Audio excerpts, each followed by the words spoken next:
अभी तक केसेस नहीं निकाला। जो परिवारों के अपने भाई बहनों ने सरकार शिक्षा और परीक्षा में फेल होकर जिनके जान ले चुकी है, उनके परिवार को प्रधानमंत्री जी ने नहीं मिला, मदद नहीं दिए।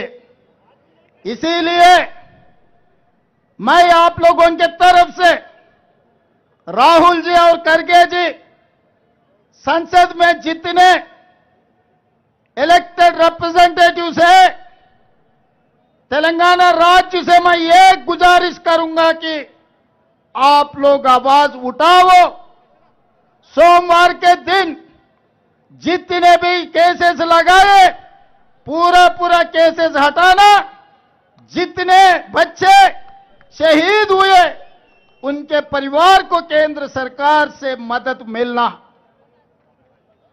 మిత్రులారా, ఈరోజు ఈ మైదానంలో కనిపిస్తున్న తెలంగాణ నడిగడ్డ మీద అంబేద్కర్ సాక్షిగా, ఇందిరమ్మ సాక్షిగా వేలాది మంది జంజీ యువకులు ఇక్కడికి వచ్చి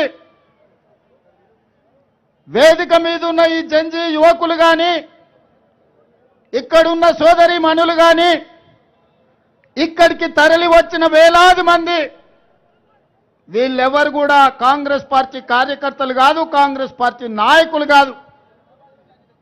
ఈనాడు భారతదేశ యువత సాధించిన విజయాన్ని మేము కాంగ్రెస్ ఖాతాలో రాసుకోదలుచుకోలేదు.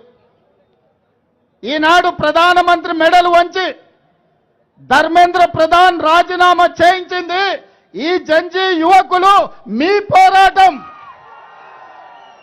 పోరాట ఫలితమే, మీ పట్టుదలనే ఈనాడు ప్రధానమంత్రి తల వంచి ధర్మేంద్ర ప్రధాన్ చేత రాజీనామా చేయించండు.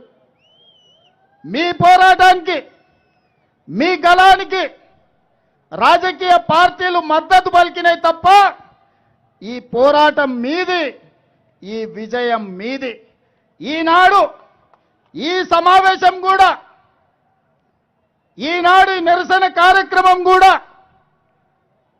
ధర్మేంద్ర ప్రధాన్ రాజీనామాతో సరిపెట్టకుండా నీట్ పరీక్షల్లో చనిపోయిన కుటుంబాలను ఆదుకోవడానికి ఉద్యమం సందర్భంగా విద్యార్థుల మీద పెట్టిన అక్రమ కేసులు తొలగించడానికి, చనిపోయిన కుటుంబాలకు నిర్వాళులు అర్పించాలి అని నిర్ణయించుకుంటే హైదరాబాద్ నగరం నలుమూలల నుంచి, తెలంగాణ రాష్ట్రం నలుదిక్కుల నుంచి ఈనాడు వేలాది మంది ఇక్కడికి వచ్చి మేము ఆ కుటుంబాలకు అండగా ఉన్నాం, ఈ ప్రభుత్వ వైఫల్యాల మీద పోరాడతాం, అది నరేంద్ర మోడీ కావచ్చు, గుజరాత్ నుంచి వచ్చే వాళ్ళ తాత కావచ్చు, వాళ్ళ మీద పోరాటం చేస్తామని ఇవాళ ఈ వేలాది మంది విద్యార్థులు అంబేద్కర్ సాక్షిగా ఇక్కడికి వచ్చారు.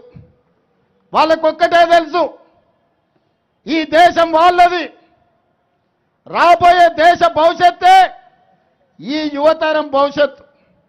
ఈ యువతరం భవిష్యత్తు బాగున్నప్పుడే ఈ దేశం యొక్క భవిష్యత్తు బ్రహ్మాండంగా ఉంటుంది.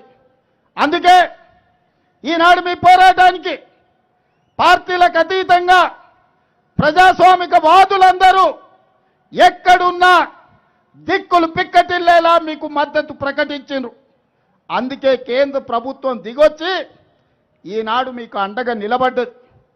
అందుకే మిత్రులారా, ఈరోజు మా మిత్రుడు మహేష్ గౌడ్ గారు చెప్పిండ్రు, ఈనాడు నిరసన తెలపాలంటే జంతర్ మంతర్ నుంచి లోక్సభ రాజ్యసభ దగ్గరికి వెళ్ళాలంటే కేంద్ర ప్రభుత్వం జలిపించిన లాఠీలు, పేల్చిన తూటాలు మీ పోరాట పటిమను దెబ్బ తీయలేదు.